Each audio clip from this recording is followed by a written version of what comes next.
Bismillahirrahmanirrahim.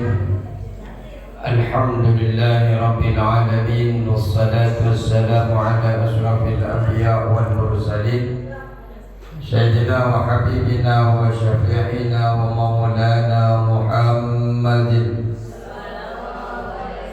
wa ala alihi wa sahbihi ajma'in. Rabbana la ilma lana illa ma 'allamtana innaka antal alimul hakim. Rabbi shrah li sadri wa yassir li amri wahlul 'uqdatam min lisani yafqahu qawli. Amma ba'du. Yang kami hormati segenap para asatidzah, para ibu-ibu, para hujjah, para tokoh masyarakat.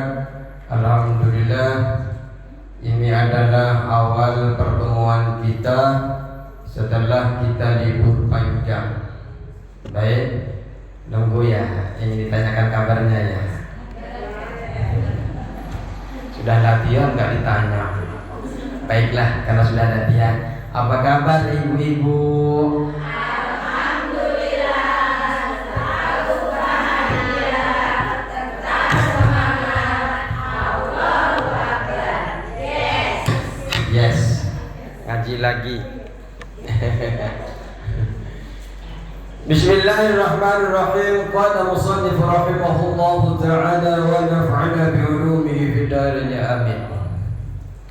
Al-faslul rabi', fasal yang keempat. Kitab ini kan memuat 4 fasal ditambah dengan penutup, berarti tinggal 2 bab.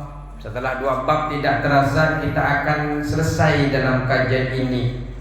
Ini kajian sama seperti panjenengan di pesantren, ngaji bentar lagi hatam. Kalau hatam mestinya makan-makan. Makan-makannya nanti pas tauquban Ustaz ya. Bismillahirrahmanirrahim. Al-faslur rabi', fasal yang keempat. Min hurmati nadharir rajuli ila nisa' al-ajnabiyyat wa aksihi. Ibu, siang ini kita akan mempelajari tentang fasal haramnya melihat seorang laki-laki kepada seorang perempuan yang bukan mahramnya, yang tidak ada ikatan apa-apa dengan si dia, atau sebaliknya haramnya melihat perempuan kepada seorang laki-laki ajnabiyyah. Qala Allah Ta'ala berfirman fi suratil Ahzab, di dalam surah Al-Ahzab ayat 242. Apa firman Allah? Wa idza sa'altumuhunna mata'a, dan jika kalian meminta sesuatu kepada para istri Rasulullah sallallahu alaihi wasallam, syai'an minal alatil bait, kalau panjenengan memerlukan sesuatu berupa alat rumah, minta kepada istrinya Nabi, fas'aluhunna min wara'i hijabi, maka kalian minta kepada para istri-istrinya itu dari belakang tabir. Kalau minta sesuatu diperintahkan oleh Allah, usahakan kalau engkau laki-laki minta kepada seorang perempuan atau beberapa perempuan, usahakan ada penghalang tabir. Ini menurut Al-Quran. Tabir itu adalah satrun. Apa yang dimaksud dengan tabir ini? Syatrin yasturukum anhunna wa yasturuhunna ankum. Tabir yang menutupi engkau dengan perempuan itu dan menutupi perempuan darimu. Makanya ini kita akan mempelajari haramnya memandang seorang laki-laki kepada perempuan. dan seorang perempuan memandang kepada laki-laki. Jadi ada haram memandang.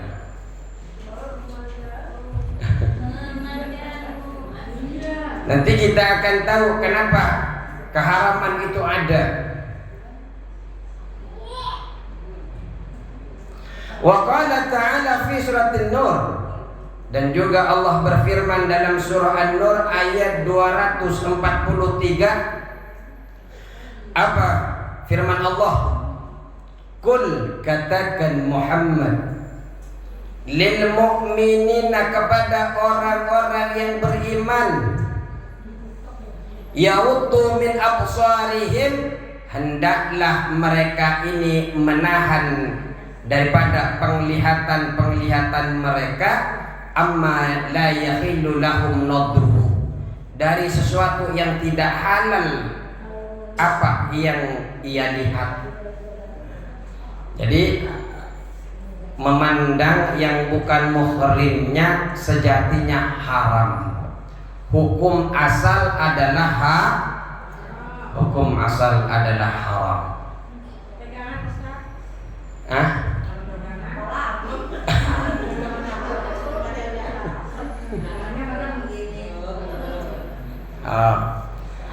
Ya, ini kan yang tidak boleh memandang.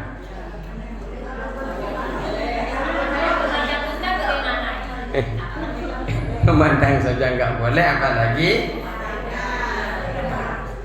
nanti kita akan bagaimana kalau pandangan pertama, pandangan kedua, pandangan ketiga nanti ada. Jadi haram, hukum asal. Ini hukum ketika nanti ada transaksi antara laki-laki dan perempuan, itu perincian. Kayak ada yang jualan ibu-ibu atau bapak-bapak, yang beli ibu-ibu atau bapak-bapak, kan nggak mungkin sambil merem begini, Bu. Saya mau beli ini. Kasihan ustadznya kalau beli nggak tahu kalau itu ustadznya. Kullil mu'minina yaghuddu min absarihim, kata Allah. Katakan wahai Muhammad, katakan kepada mereka orang-orang yang mengaku beriman, yaghuddu min absarihim, agar mereka ini menahan pandangan mereka dari apapun yang tidak halal untuk mereka pandang. Wa yahfadhu furujahum, dan jagalah, peliharalah farji mereka para laki-laki. Amma la yakhillu lakum fi'luhu biha, dari sesuatu yang tak halal bagi mereka berbuat dengan farji itu, jaga, pelihara itu. Kata Allah, dzalika azka lahum innallaha khabirum bima yasna'un, bahwa menjaga, memelihara, menahan itu khairun, lebih baik bagi mereka. Innallaha khabirum bima yasna'un, sesungguhnya Allah itu mengetahui apapun yang mereka perbuat. Apapun yang kita perbuat di dunia ini, innallaha khabirun, Allah mengetahui. Sekecil apapun gerak kita, walaupun hari ini ternyata datang 2 kopi yang minimal mereka yang membawa tetap dicatat oleh Allah Subhanahu wa ta'ala. Tapi jangan sampai bawa semua minggu berikutnya.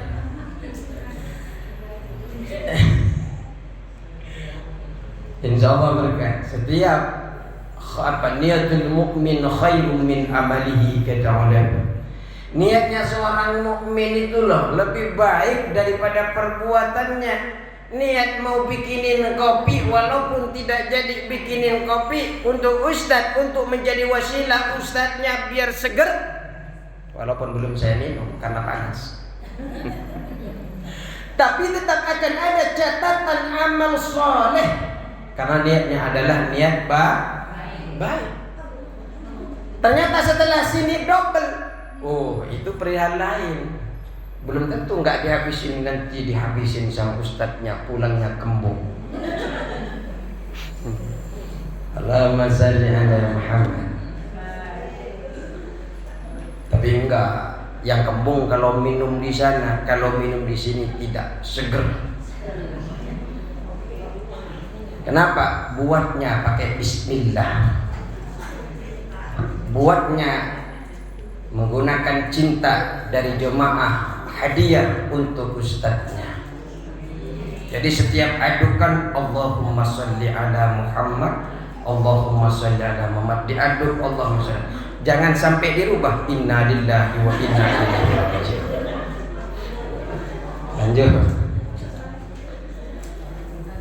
Jadi apapun disuruh jaga oleh Allah, disuruh pelihara, itu penglihatan dari apa yang tidak halal, aibil absari wal furuj, dari pandangan penglihatan itu dan farji-farji itu, fayujazihim alaihi.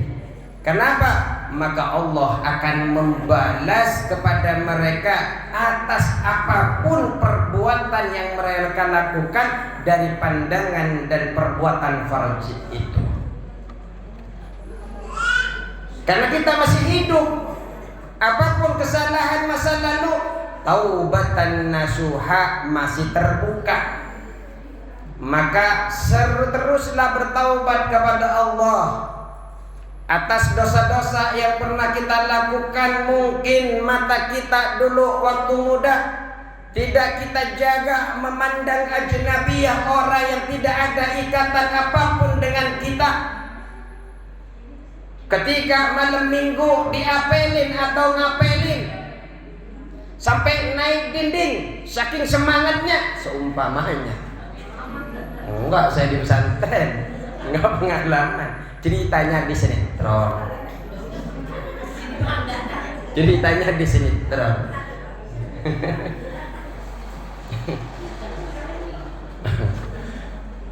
Ketika masa lalu yang pernah kita lakukan seperti itu, maka selagi nyawa itu masih ada hari ini, taubatnya kita insya Allah diterima oleh Allah Subhanahu wa ta'ala.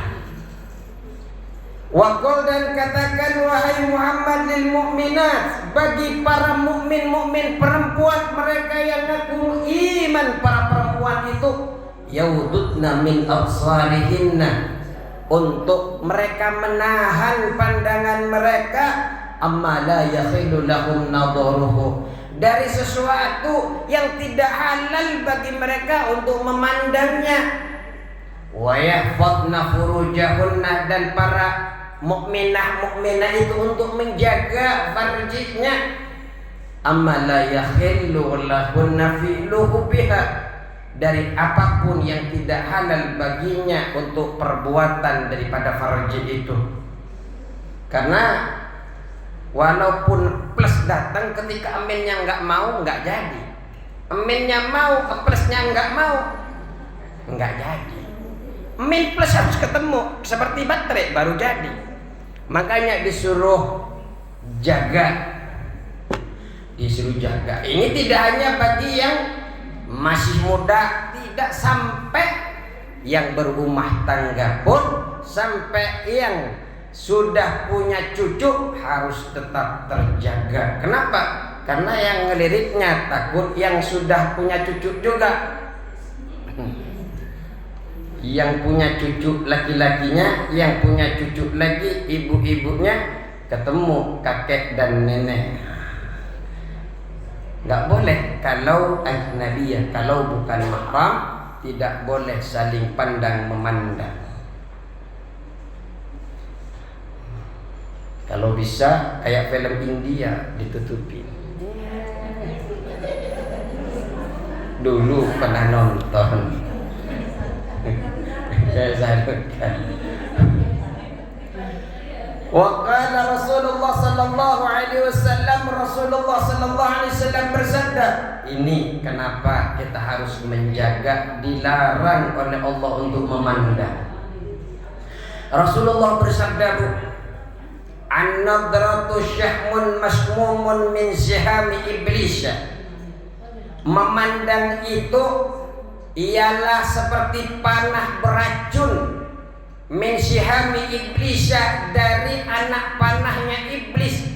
Jadi memandang itu sebenarnya seperti panah yang disiapkan oleh iblis. Faman tarakaha, barang siapa yang meninggalkan memandang khaufa minallahi ta'ala, karena takut kepada Allah subhanahu wa ta'ala, takut murkanya Allah, aqtahullahu ta'ala imanan, Allah akan memberikan kepadanya keimanan, yajidu halawatahu, yang merasa manisnya keimanan itu. Jadi kita memandang siapapun, kita takut kepada Allah. Ya Allah, saya takut karena Engkau larang di dalam ayat Al-Ahzab, di dalam ayat di dalam surah An-Nur. Saya takut ya Allah memandang si A, si B yang bukan mahramnya saya. Takut karena Allah ini, Allah akan berikan nikmat, dia akan merasakan manisnya iman. Manisnya Ibu-ibu iman tidak hari ini? Hari ini ibu-ibu iman? Iman apa enggak? Iman. Eman apa iman? Iman dan eman. Rasa manis itu akan diberikan, rasa manis iman itu akan diberikan kepada dia fi qalbihi, di dalam hatinya. Hatinya merasa tentram, berada di dalam iman Islamnya. Ya Allah, senang banget hari ini bisa ngaji.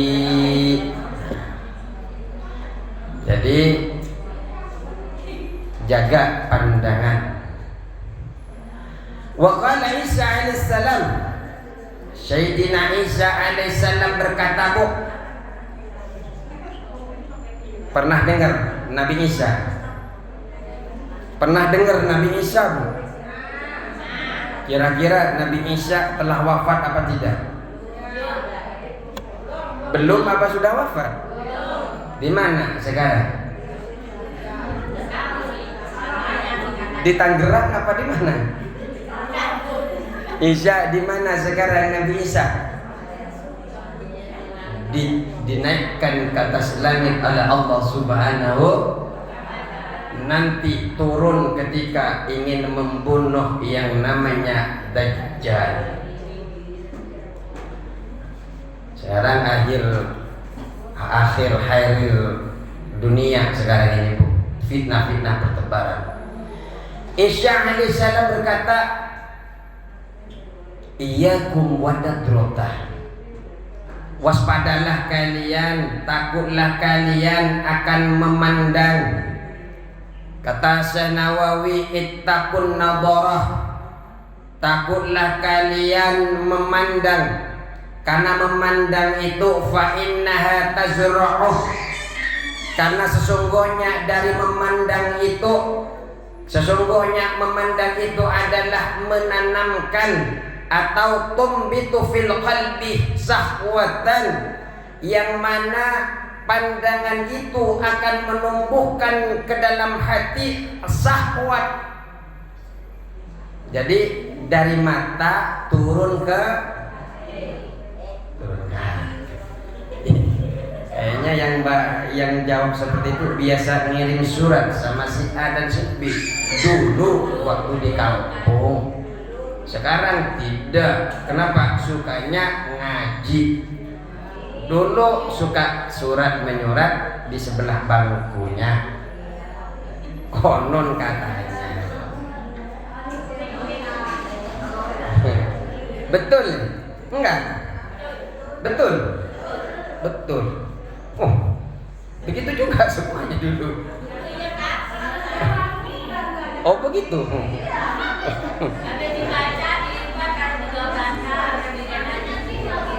Astagfirullah. Nikmat sekali masa lalu ibu.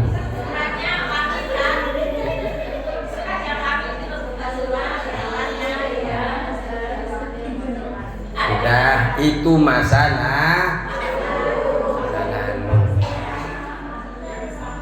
masa lalu masih teringat. Jadi kata Isa, kata Nabi Isa, waspada, takutlah, hati-hatilah akan memandang, karena memandang itu seperti menanam di dalam hati, kemudian tanaman itu tumbuh berupa syahwat, berupa syahwat. Wa kafa biha fitnah, wa kafa biha fitnatan, dan cukup dengan syahwat itu sudah menjadi fitnah. Cukup dengan syahwat itu sudah akan menjadi fitnah. Memandang satu kali itu wajar, tapi kalau berulang kali, apalagi sampai begini, itu sudah tidak wajar. Berarti sekarang ibu nuduh semua dengan lihat Ustaz. Beda. Berarti nggak boleh memandang Ustaz. Ya, ibu-ibu kan nunduk nulis. Saya lihat dari sana, satunya ngelihat ke sana, ke ustadznya nggak mandang, hanya ngelirik. Ya, lanjut. Jadi hati-hati ya Bu, karena dengan pandangan kemudian menumbuhkan syahwat hawa nafsu yang akan membawa kepada keburukan. Cukup dengan syahwat itu sudah akan menjadi fitnah, akan menjadi fitnah. Kita Bu, sebelum wafat sering kita melakukan sholat, namanya sholat jenais, sholat mengantarkan kematian, fardu kifayah. Kita mensolati mayit. Di dalam sholat itu, di dalam takbir keempat, sebelum salam kita doa, Allahumma la tahrimna ajrahu wa la taftinna ba'dahu waghfir lana wa lahu. Allahumma la tahrimna ajrahu, ya Allah jangan haramkan, jangan halangi pahalanya, wala taftinna ba'dahu, dan jangan ada fitnah setelah kematian si A. Jangan ada fitnah setelah kematian. Karena tidak ada fitnah yang kita harapkan, yang kita doakan. Jangan timbulkan fitnah mulai kita masih sehat. Di antara fitnah yang akan kita terima ketika kita memandang seseorang, karena dengan memandang itu akan menumbuhkan syahwat, dan cukup dengan syahwat itu sudah menjadi fitnah. Wa qala Sya'idun, berkata siapa Sya'id ini 24 di dalam. Waqala Sya'idun, dan Sya'id bin Jubair berkata, innama kanat fitnatu Daud alaihissalam, sesungguhnya fitnah yang terjadi bagi Nabi Daud alaihissalam min ajlin nadrati, disebabkan akibat melihat. Jadi Nabi Daud, pernah dengar Nabi Daud Bu? Pernah dengar Nabi Daud? Ada berapa nabi dan rasul yang perlu kita ketahui? 25 apa 5? 1. Lupa. 1. 25. Jadi hafalnya pertama dan terakhir.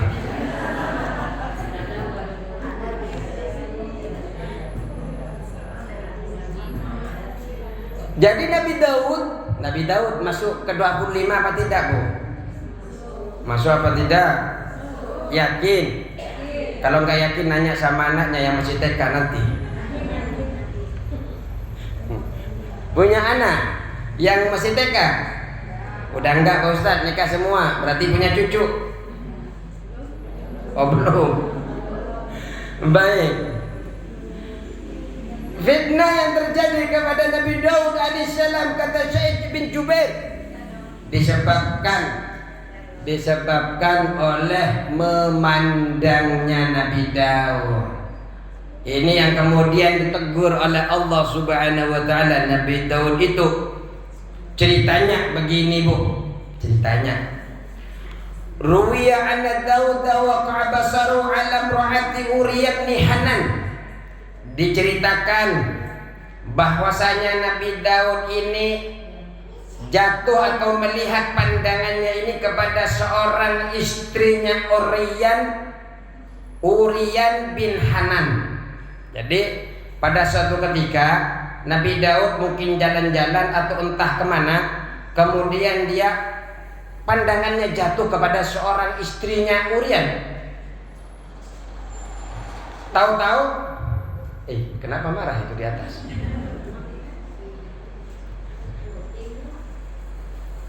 Itu enggak dimatiin. Sudah berumur. Terus, jadi diceritakan bahwa Nabi Daud pernah melihat istrinya Uriyan.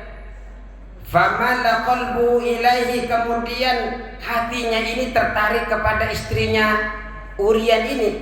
Seorang nabi tertarik kepada istrinya orang lain.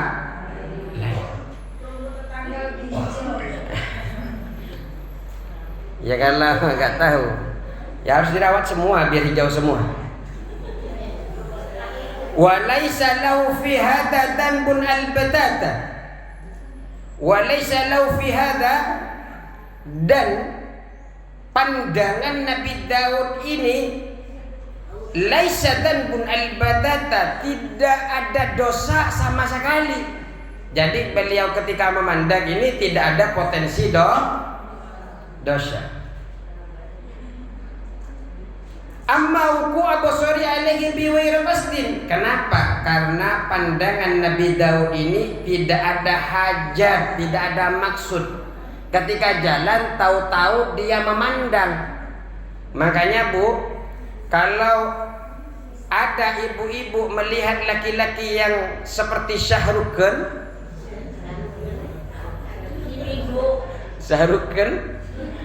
jadi kalau melihat Syahrukhan tapi pandangan pertama tidak ada nilainya, tidak ada potensi dosa. Yang penting ketika memandang langsung jatuhkan pandangannya, jangan lagi memandang. Tapi ketika panjenengan sudah memandang, astagfirullahaladzim, bukan muhrim saya, langsung ke bawah, nyampe ke bawah kok penasaran, kok kayaknya alisnya begini ya, coba lihat lagi. Pandangan yang kedua ada nilai dosa, ada nilai dosa. Jadi kalau pandangan pertama naik motor mandang, langsung astagfirullah. Setelah astagfirullah lihat lagi, kok beda. Itu sudah na'udzubillah. Kenapa? Ada potensi dosa yang akan diperoleh oleh ibu-ibu. Begitu juga para bapak-bapak yang mendengar hari ini, pandangan pertama kepada siapapun tidak ada potensi dosa, tapi ketika diulang kedua kalinya, itu berdosa. Makanya setelah mandang saya Ustaz nggak turun-turun. Nggak bisa, karena memang kalau mandang karena itu kok penasaran. Ini yang kemudian ada setan yang masuk. Wa ammal husulul maili akibat nadri, adapun hasil ketertarikan, kecondongan setelah melihatnya Nabi Daud kepada istrinya Uriyan ini, falaisa aidan damban, tidaklah berdosa pula. Kenapa? Li'annal maila, karena sesungguhnya ketertarikan itu laisa fi wus'ihi, bukanlah wilayah dia. Tahu-tahu tertarik, tidak ada maksud, tahu-tahu sebab memandang itu ada ketertarikan. Sehingga apa? Falaisa mukallafan bihi, Maka kemudian tidak ada tuntutan bagi dia di dalam ketertarikan kepada seorang istrinya orang. Ini belum selesai, Bu. Ini berarti Ustadz nggak dosa saya tertarik kepada suaminya orang lain. Nah, itu nanti beda. Ini belum selesai kajiannya, masih setengah-setengah. Jadi kalau ada yang nonton YouTube saya sampai selesai, jangan sampai ke sini kemudian dipakai ilmu ini, tidak. Falamma waqa fi qalbihi mahabbatiha, tatkala Nabi Daud setelah terdapat di dalam hatinya ini rasa tertarik kepada seorang perempuan, istrinya Uria, istrinya orang lain, talaba min Uria, kemudian ia mencari suaminya yang namanya Uria. Setelah datang Nabi Daud kepada Uria, faqala lahu alaihi salam, Nabi Daud berkata kepada Uria, unzul alam ro'atika waqfilniha, lepaskanlah istrimu, biarkanlah saya untuk merawatnya. Istrinya orang lain semudah itu ya. Tolong dong, ceraikan istrimu. Udah, saya nanti akan menggantikan merawatnya. Ini Nabi Daud kepada Uria. Jadi belajar ini hadis, Bu. Ini hadis. Jadi ada cerita ini di dalam hadis. Fastahaya Uria ayyaruddahu wa talaqaha. Ya karena yang minta seorang nabi ya, Uria merasa malu. Setelah merasa malu untuk menolak, kemudian menolak istrinya. Yang nggak tahu di rumahnya menggerutu, ya Allah, istri saya yang saya sayangi diminta. Nggak tahu, ya Allah, ada apa ini kok istri saya diminta oleh Nabi Daud. Karena dia merasa malu, merasa enggan untuk nolak Nabi Daud. Akhirnya kemudian Uria ini menceraikan istrinya. Wa kana dzalika jaisan fi syari'ati Daud. Dan perbuatan meminta istrinya orang lain ini untuk diceraikan kemudian diganti dengan orang yang tertarik ini boleh di dalam syariatnya Nabi Daud. Di dalam syariatnya Nabi Daud. Ini garis bawahnya. Ini cerita hadis ini ceritanya syariatnya Nabi Daud. Bukan syariat kita. Mu'tadan fima baina ummatihi. Ini sudah menjadi tradisi antara umat satu dengan umat yang lain. Ghairu mukhilli bil muru'ati, dan tidak merusak kewibawaan perempuan pada saat itu. Jadi menggilir ketika ada yang ditertarik kemudian diminta itu, pada saat itu tidak merusak wibawa perempuan. Kalau sekarang kan diminta begitu, suaminya ngasih tahu kepada panjenengan, Neng, kamu diminta sama si A. Oh, saya emang wanita apaan? Nah, mestinya jawab begitu kan? Betul apa tidak?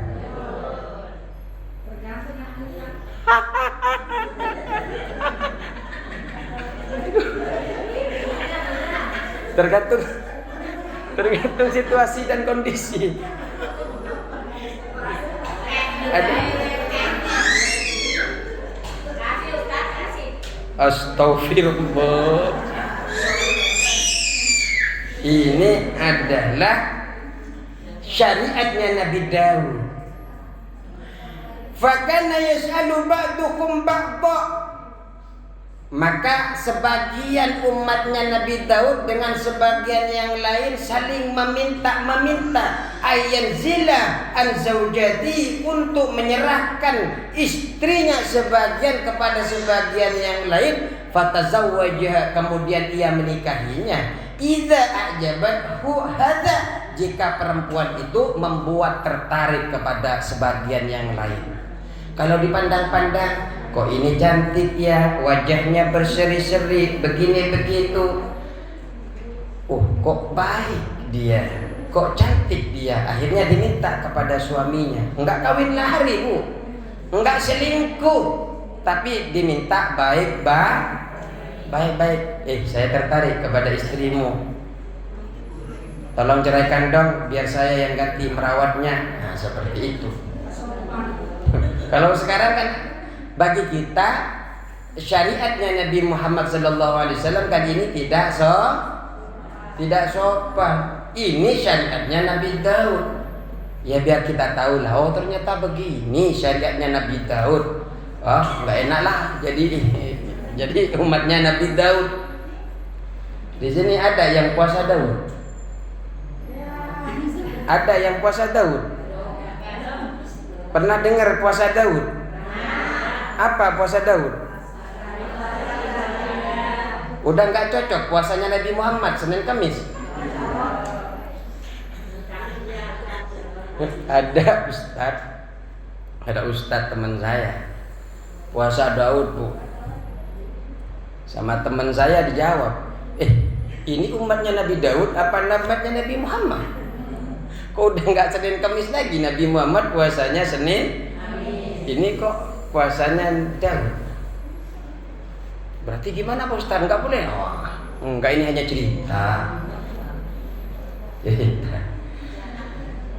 Wa in kana jaizan fi dhakhir syariah, meskipun itu boleh di dalam dhakhirnya syariat, illa annahu la yaliqu li tarkil afdhalah, namun perbuatan itu tidak layak karena meninggalkan yang lebih utama. Nabi Daud itu tidak layak melakukan ini. Utamanya jangan minta istrinya orang lain. Walidzalika atabahu Allahu 'ala dzalik, dan karena sebab itulah Allah Ta'ala menegur Nabi Daud alaihi salam.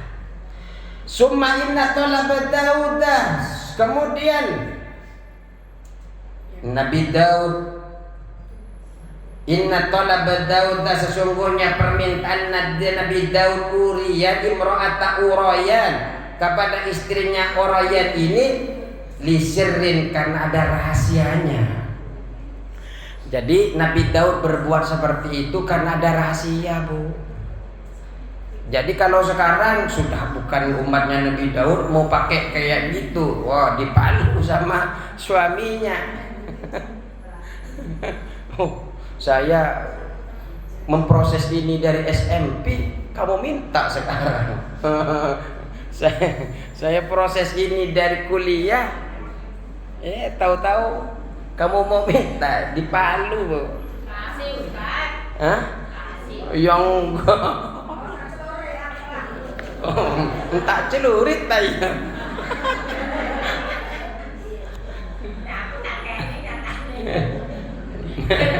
Daripada zina lah. Iya, yang zina kan bukan dia. Jadi karena ada rahasia, Nabi Daud minta istrinya Uria itu karena ada rahasia. Apa rahasia? Ya'lamullahu ta'ala, Allah yang mengetahui itu. Apa rahasianya? Wa huwa annahu lamma tazawwajaha, tatkala Nabi Daud menikahi perempuan itu, atat lahu Sulaimana alaihi salam, kemudian perempuan itu melahirkan Nabi Sulaiman. Faya ummuhu, maka perempuan itu adalah ibunya Nabi Sulaiman.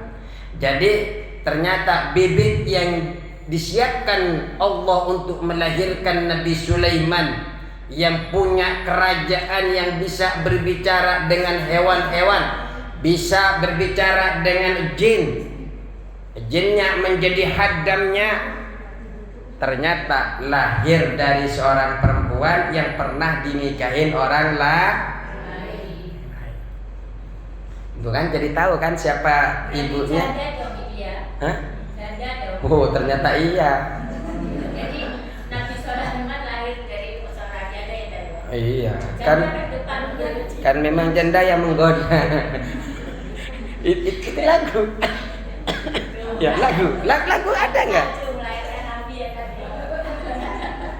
Oh, cepat-cepat. Semoga Allah Subhanahu Wa Taala menemukan jodoh bagi yang janda-janda dan menemukan suami yang soleh, yang menemukan yang bisa merawat akhir hidupnya, membimbing beliau-beliau untuk selalu taat kepada Allah Subhanahu wa Ta'ala. Dan bagi ibu-ibu yang punya keluarga, semoga suaminya sehat wal afiat, selalu sayang kepada ibu-ibu dan bisa membimbing dunia akhirat. Allah berikan keluarganya kesejahteraan, menjadi keluarga yang sakinah, mawaddah, warahmah. Amin Allahumma amin. Tahu-tahu nanti ada malam-malam datang ngelamar kepada si janda. Kalau sudah ada yang ngelamar, jangan lupa ustadznya diundang.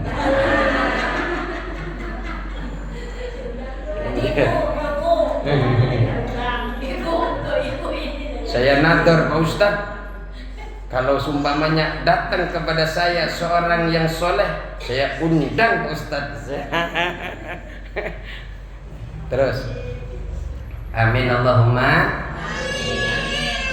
Waruya, ini riwayat yang lain. Kalau tadi kisah ini ada di dalam tafsir, kisah tadi ada di dalam tafsir. Ini ada juga kisah yang disebutkan di dalam tafsir At-Tabari. Jadi sama, ceritanya sama tentang Nabi Daud, cuma beda cerita, beda riwayat yang sampai kepada kita. Waruya, dan diceritakan anna Daud alaihissalam, bahwasanya Nabi Daud alaihissalam tamanna yauman, menginginkan pada suatu hari minan ayami, dari beberapa hari itu, pada suatu hari Nabi Daud pengen sekali manzilat abaihi Ibrahim wa Ishaqa Yaqub, pengen derajatnya sama dengan bapak-bapaknya. Siapa bapak-bapaknya, kakek-kakeknya? Ibrahim, Ishak, Yaqub. Nabi Ibrahim, Nabi Yaqub, Nabi Ishak, ya nabi-nabi yang luar biasa. Ternyata Nabi Sulaiman, Nabi Daud pengen kedudukannya sama seperti bapak-bapaknya. Karena pengen sama, wasya'ala alaihi salam rabbahu, kemudian Nabi Daud minta kepada Tuhannya. Apa yang dia minta? Ayyam tahinahu kama imtahanahum. Dia meminta kepada Allah untuk menguji dia, Nabi Daud, sebagaimana Allah menguji kepada bapak-bapaknya. Nabi Daud kan diuji kan? Nabi Ibrahim kan diuji kan, Bu? Mulai diuji dari dirinya sendiri, dibakar oleh Namrud, diuji punya anak yang namanya Ismail, disuruh sembelih, belum disembelih disuruh asingkan, belum lagi Yakub, Ishak. Ini diuji oleh Allah. Nah, Sulaiman, Nabi Daud ini pengen kedudukannya, posisinya, derajatnya pengen sama persis dengan bapak-bapak beliau, sehingga minta kepada Allah untuk diuji. Kemudian wa yutihi minal fadli ma atahum. Kemudian Allah Subhanahu wa taala memberikan keutamaan sebagaimana diberikan kepada bapak-bapaknya. Ternyata Nabi Daud akhirnya diberikan. Cuma nanti itu fa'uhiyallahu ta'ala ilaihi, kemudian Nabi Daud ini diwahyukan oleh Allah, diberi wahyu oleh Allah Subhanahu wa taala, tapi sebelum diberikan wahyu, diberikan kedudukan yang utama sebagaimana kedudukan bapak-bapaknya, diuji oleh Allah Subhanahu wa taala. Disampaikan dulu oleh Allah. Apa kata Allah? annaka tubtala fi yaumin kada fahtaris.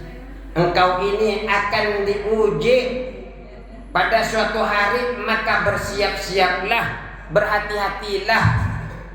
Kalau kita kan siang malam enggak ngerasa bakal diuji oleh Allah Subhanahu, padahal Bu, Allah itu sudah memberitahu kepada kita, siapapun yang mengatakan iman kepada Allah, Allah tidak akan biarkan dia, mesti dia akan diuji oleh Allah Subhanahu.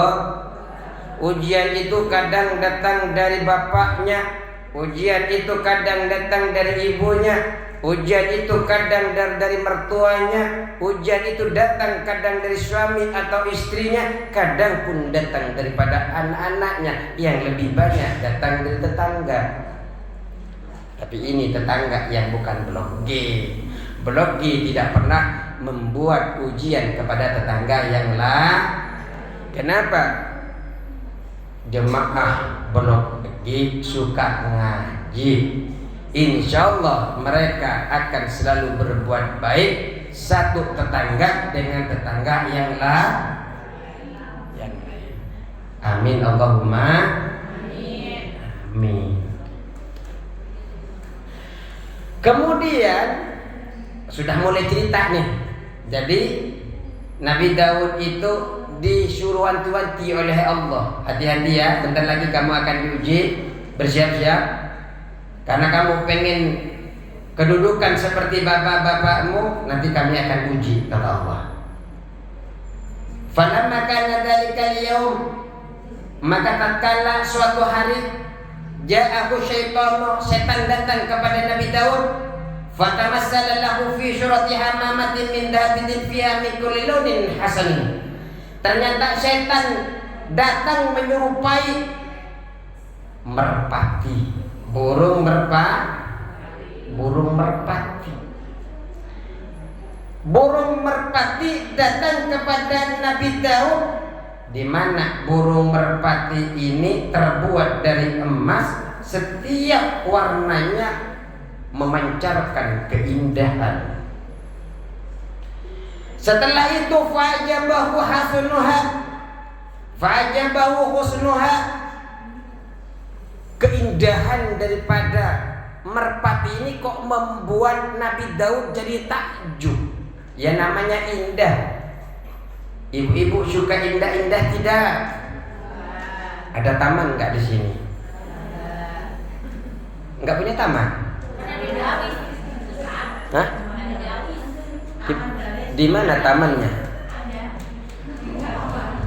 Di sini tamannya taman surga, tamannya musholla di sini. Luar biasa. Ibu-ibu Al-Islah punya taman, tamannya surga, adanya di musholla. Biarlah yang lain punya lapangan futsal, punya lapangan ini, ternyata yang bisa membawa surga adalah taman-taman yang ada di musholla. Karena musola ini menjadi tamannya ibu-ibu, rawatlah musola ini. Kalau ada kipas yang berisik, cepat ganti. Terus contoh, masa yang mengantarkan surga sampai kepek begitu.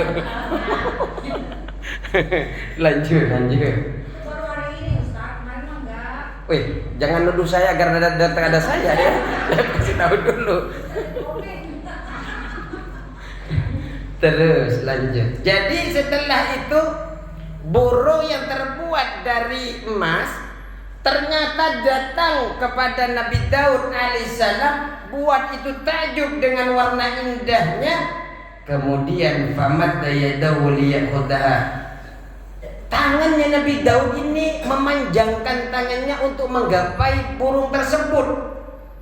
Setelah ingin mengambil Nabi Daud kepada burung itu, untuk apa Nabi Daud mengambilnya?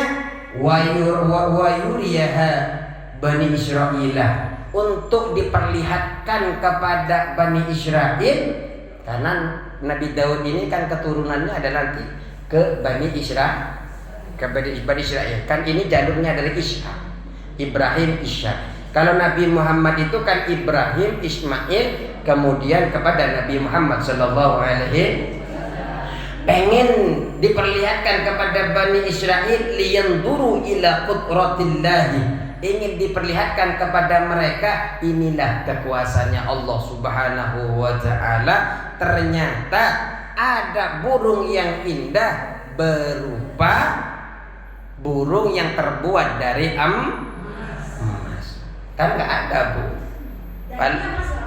Hah? Oh, saya belum nanya. Tapi namun ceritanya di sini kita baca, siapa tahu nanti ketemu ternyata disambeli berupa emas. Tapi insya Allah, Bu, ini hanya kisah. Ya, ini kan setan yang berupa Maksudnya kalau dagingnya emas kan bisa dikelilingi. ya, dihancurkan, bisa dibentuk. Ya, tapi sayang, ini bukan emas asli, ini adalah emas tipu. Kok bisa tipuan, Ustaz? Kan yang menjadi burung emas ini adalah syaitan. Setelah itu, ternyata setelah mau diambil oleh Nabi Daud alaihissalam emas burung tersebut ingin ditampakkan, ingin diperlihatkan kepada Bani Israel, faqarat ghaira ba'idin. Ternyata dia terbang tidak jauh daripada Nabi Daud. Terbang, ya namanya burung kan, dia terbang ke sini, loncat ke sana ke sini, ya kan? Iya, Bu. Iya kan? Ya. Kurang enak kalau nggak ada yang iya juga. Kayak gimana gitu. Oh iya, iyanya apa sih? Terus setelah itu fataba'aha, Nabi Daud mengikuti burung tersebut. Setelah mengikuti fatarat min quwwatin, setelah diikuti oleh Nabi Daud ternyata terbang ke dinding, celah-celah angin-angin dinding, terbang ke sana. Setelah terbang, fanadara Daud aina taqa'uh. Kemudian Nabi Daud ini melihat kemana itu burung mendarat, kemana burung itu jatuh. Ternyata setelah Nabi Daud mengikuti, fa'absara Daud imra'atan fi bustanin. Ternyata Nabi Daud ini melihat wanita di sebuah kebun. Nabi Daud melihat wanita di sebuah kebun. Apa yang dilakukan wanita ini? Tasilu, sedang mandi. Nabi Daud nggak ngintip karena Nabi Daud ngejar burung, tahu-tahu nyampe ke kebun ngelihat seorang wanita. Fa'ajaba Daud, terkejut Nabi Daud. Nabi Daud terkejut.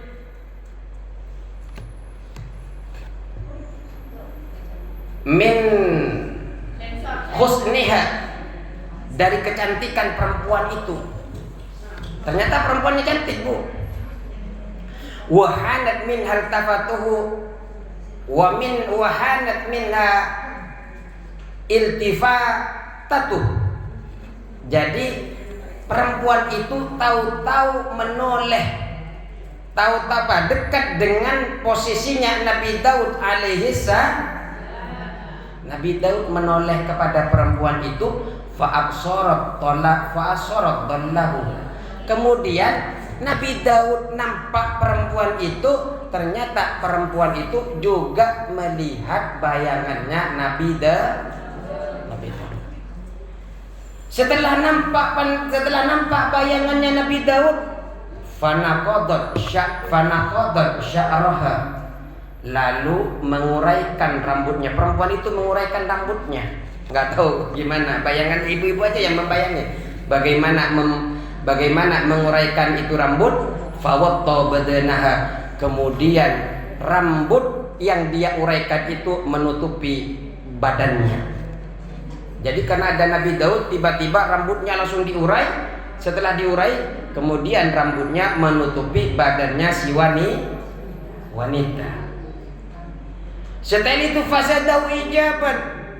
Ternyata apa yang dilakukan oleh perempuan ini menambah rasa detak jantungnya Nabi Daud, detak kagumnya tambah. Ya mungkin kalau di film-film sekarang rambutnya begini-begini.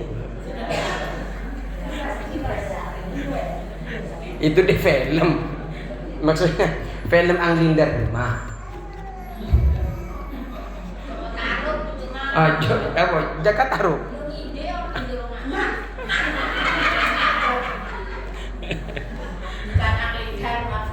Oh bukan. Tapi bukan mak lampir. Enggak dikirain rambutnya mak lampir yang digini-gini. Setelah itu fasa'ala anha, kemudian Nabi Daud itu bertanya kepada fasa'ala anha, bertanya Nabi Daud tentang wanita itu. Faqila lahu, maka dijawab kepada Nabi Daud, innaha imra'atun Uriyah, bahwasanya perempuan itu adalah perempuan istrinya Uriyah. Fatalaba minhu, kemudian Nabi Daud itu mencari Uriyah, ayyutalliqaha litazawwajaha. Kemudian Nabi Daud ini, kemudian Uriyah ini menceraikan istrinya, kemudian dinikahi oleh Nabi Daud alaihi salam. Fadzalika jaisun min wair nakirin. Perbuatan ini boleh di dalam syariatnya Nabi Daud tanpa diingkari, illa namun anna Daud alaihissalam, bahwasanya Nabi Daud alaihissalam li'idhami manzilatihi, karena keagungan kedudukannya, karena besarnya kedudukannya Nabi Daud, wartifai martabatihi, martabatnya tinggi, wa ului sa'nihi, dan luhurnya derajatnya Nabi Daud, la yambawi, tidak pantas. Jadi walaupun sebenarnya minta istrinya orang lain, yang penting diceraikan, iddah, kemudian dinikahin, secara syariatnya Nabi Daud tidak masalah, tapi sebenarnya ini tidak pantas melihat kedudukannya Nabi Daud. Orang biasa aja yang mengerjakan begini tidak pantas, apalagi seorang nabi. La yang bagi, tidak pantas lahu, bagi Nabi Daud ini, ayas ala rajulan, minta kepada seorang laki-laki, laisa lahu illa imra'atun wahidatun, yang mana seorang laki-laki ini hanya punya istri sudah punya istri satu, diminta lagi bu. Sudah punya istri satu, itu diopeni dari lama lagi bu. Diminta sama Nabi Daud, enggak pantas kata ulama. Ayanzila anha, untuk menyerahkan istrinya kepada Nabi Daud. Fatazawwaja, kemudian Nabi Daud menikahinya, ma'a kasrati nisaihi, padahal Nabi Daud ini istrinya istri yang banyak, kok minta kepada seorang laki-laki yang dia cuma punya satu istri. Kok begini ya Nabi Daud? Pikiran kita bu, pikir. Balkana munasibullah, wakan, tetapi al munasibu, yang lebih sesuai, yang lebih sesuai bagi Nabi Daud, agyaglibah hawahu, mestinya Nabi Daud ini bisa mengalahkan hawa nafsu. Wa yasbiru ala mamtuhina, dan bersabar atas apa yang diujikan oleh Allah Subhanahu wa taala kepada Nabi Daud. Mestinya apa yang diujikan itu dia bersabar, karena kita sabar itu kan ada 3 dimensi bu. Ada sabar ketika kita taat kepada Allah, sabar ketika kita menjauhi maksiat, sabar ketika kita diuji oleh Allah Subhanahu. Mestinya Nabi Daud dengan kedudukan yang agung begini, mestinya beliau ini bersabar di dalam ujiannya.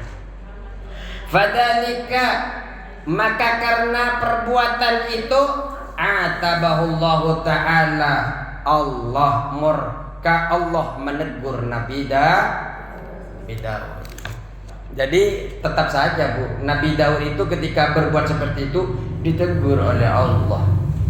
Makanya kita yang bukan nabi, yang bukan siapa-siapa, yuk jaga penglihatan kita.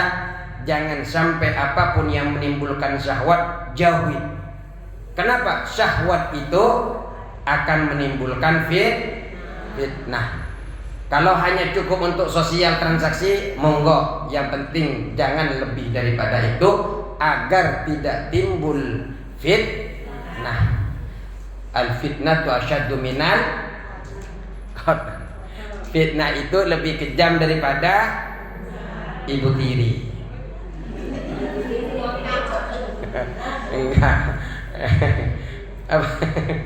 Fitnah itu lebih kejam daripada Enggak, ini dulu terlalu banyak nonton si bawang merah dan si bawang putih. Makanya kebawa sekarang. Karena kita sudah nonton, sudah bercakap lama, cukuplah sekian. Semoga bermanfaat. Kita berjumpa lagi di bulan depan dalam keadaan sehat wal afiat. Yang masih janda, semoga Allah pertemukan dengan jodohnya yang soleh, yang keluarganya. Semoga yang punya suami, semoga selalu menjadi keluarga yang sakinah, mawaddah, warahmah. Suaminya soleh, istrinya solehah, anaknya soleh-solehah, hidup di dalam lindungan Allah Subhanahu wa ta'ala. Cukup sekian. Wallahul muwaffiq ila aqwamit thoriq. Kalau ada salah kata mohon maaf sebesar-besarnya. Assalamualaikum warahmatullahi wabarakatuh.